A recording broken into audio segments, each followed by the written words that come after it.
दोस्तों जैसा कि आप जानते हैं इटालियन यूनिवर्सिटीज़ के 2024 और 2025 के इनटेक्स ओपन है, एडमिशन्स ओपन है।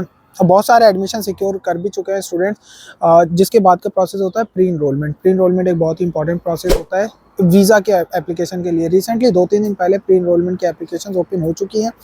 अच्छा, सबसे पहले मैं आपको बता दूं प्री इनरोलमेंट होती क्या है। प्री इनरोलमेंट बेसिकली होती है कि जब आपका मल्टीपल यूनिवर्सिटीज़ में किसी एक स्टूडेंट का एडमिशन होता है तो एम्बेसी को बताना होता है कि आपने कौन से एडमिशन को सिलेक्ट किया, क्योंकि सारी यूनिवर्सिटीज़ में आप एक साथ कोई भी डिग्री नहीं कर रहे होते या नहीं कर सकते। तो एम्बेसी को आपने बताना होता है कि आप ये एडमिशन सिलेक्ट कर रहे होते हैं।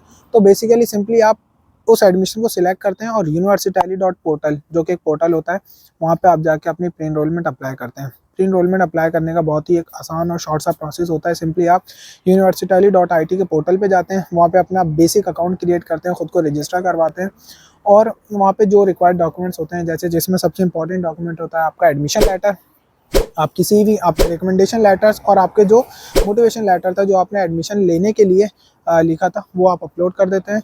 जिसके बाद वो आपके इस डॉक्यूमेंट्स को प्रोसेस करते हैं और आपकी रिस्पेक्टिव एम्बेसी में आपकी समरी को फॉरवर्ड कर देते हैं, जिसको हम कहते हैं प्री इनरोलमेंट की समरी आपकी फॉरवर्ड हो चुकी है। अच्छा, पिछले साल तक एक ये कॉन्सेप्ट भी था कि आप जितनी जल्दी अपने प्री इनरोलमेंट की समरी आप प्री इनरोलमेंट के लिए अप्लाई करते हैं और आपकी समरी फॉरवर्ड होती है तो उतने ही ज़्यादा आपके अपॉइंटमेंट मिलने के चांसेस होते थे। ये बात मैं कर रहा हूँ इस्लामाबाद एम्बेसी के लिए। लेटर स्टेजेस ये देखा गया कि due to unexpected higher number of students, Islamabad embassy student के जो क्राउड था उसे कंट्रोल नहीं कर सकी और सबको अपॉइंटमेंट्स नहीं मिल सकी। तो उससे हुआ ये कि लोगों ने स्टूडेंट्स ने ईमेल्स और कॉल्स उन्हें करना स्टार्ट कर दी और फिर जिसकी कॉल वो अटेंड कर लेते थे उसको अपॉइंटमेंट मिल जाती थी, और जिसकी कॉल या ईमेल रिसीव नहीं हुई और उनको अपॉइंटमेंट नहीं मिली, और इसकी वजह से बहुत सारे स्टूडेंट्स जिनके पास एडमिशन लेटर्स भी थे, समरीज भी इवन के फॉरवर्ड हो चुकी थी, उनको अपॉइंटमेंट नहीं मिल सकी। इस्लामाबाद एम्बेसी का तो ये हाल रहा, और कराची एम्बेसी में ये हुआ कि due to unexpected number higher number of students वहाँ का वीज़ा रेशो बहुत ख़राब होने लगा। इनरोलमेंट करते हुए ही आपने बताना होता है कि आपका केस कराची एम्बेसी में जाना है या इस्लामाबाद एम्बेसी में। इसका बहुत ही आसान सा एक प्रोसेस होता है, उसमें आपने सिंपली टिक करना होता है कि अगर आपने की बेसिक एजुकेशन आपने जिस प्रोविंस से लिया, अगर आप बलूचिस्तान या फिर कराची के या फिर सिंध के रेजिडेंट हैं और आपने बेसिक एजुकेशन यानी आपका डोमिसाइल और फिर जो आपका CNIC उसके ऊपर परमानेंट एड्रेस कराची का है या फिर सिंध या बलूचिस्तान का है, तो आपका केस ऑब्वियसली कराची जो कॉन्सुलेट है वहाँ जाएगा। जबकि अगर आप KP के गिलगित बल्तिस्तान या फिर पंजाब के एप्लीकेंट हैं और आपने अपनी बेसिक एजुकेशन और डोमिसाइल और आपका CNIC पे परमानेंट एड्रेस वहाँ का है, तो आपका केस इस्लामाबाद एम्बेसी में फॉरवर्ड होगा। यूनिवर्सिटी इदारा आपके इसको प्रोसेस करता है डॉक्यूमेंट्स को और आपकी रिस्पेक्टिव एम्बेसी में एक समरी फॉरवर्ड करता है, जिसमें होता ये है कि इस स्टूडेंट का इस प्रोग्राम में एडमिशन है और अब ये he is good to go to apply for the visa. तो अब आप अप्लाई कर सकते हैं वीज़ा के लिए।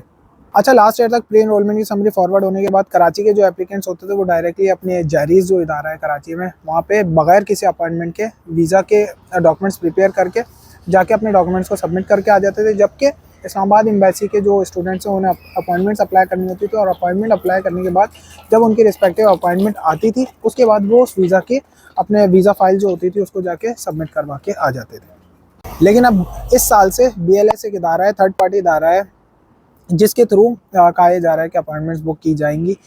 अभी का फाइनल कंफर्मेशन नहीं आई है कि कराची के एप्लीकेंट्स को अपॉइंटमेंट बुक करनी होंगी या नहीं, लेकिन उम्मीद है कि इस्लामाबाद और कराची के स्टूडेंट्स को BLS के थ्रू अपॉइंटमेंट्स बुक करनी होंगी और पिछले साल के कंपैरेटिवली कुछ अच्छा सिनेरियो देखने को मिलेगा। लास्टली, अगर आप अपना एडमिशन सिक्योर कर चुके हैं तो as soon as possible pre enrolment के लिए अप्लाई करें, ताकि आपकी जो प्री इनरोलमेंट की समरी है रिस्पेक्टिव एम्बेसी में as soon as possible forward हो सके। और अगर आपने एडमिशन अभी अप्लाई नहीं किया है तो it's not too late to apply for it. आप अभी मेरे चैनल को सब्सक्राइब कर सकते हैं, जहाँ पे मैं बताता रहता हूँ कौन सी यूनिवर्सिटीज़ में कौन से प्रोग्राम्स ओपन हैं और उनकी क्या डेडलाइंस हैं। सो सी यू इन नेक्स्ट वीडियो।